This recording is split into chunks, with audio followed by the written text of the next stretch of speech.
Hi guys, quick update lang. I'm done.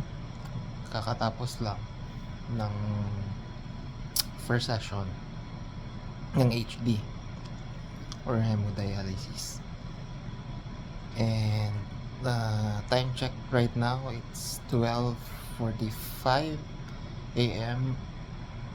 Kakahatid lang sa akin sa room ko kasi nagkuha na lang ako ng room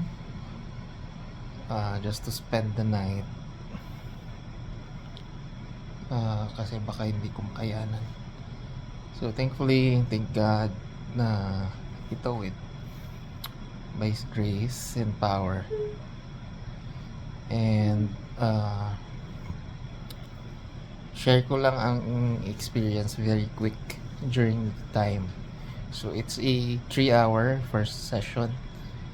So ang ginawa ko is to lay down lang sa bed and then paikot-ikot lang ang blood to clean my or filter my blood na dirty, then palitan niya ng bago. Hindi naman bago, palitan niya ng filtered na blood from unfiltered blood na galing din sa katawan ko. So yan ang process ng HD. And then while I'm having my HD, since may tendency na bumagsak ang red blood cells ko pala, or RBC, they prepared one bag ng blood sa doon din mismo, then pinasok sa kamay ko naman, not here but sa kamay ko through IV, no? So konting-konti lang, medyo patak ng patak para hindi ma-shock yung katawan while doing the transfusion, at the same time filtering of the blood. So yun lang, nag-rest lang ako doon. What I felt was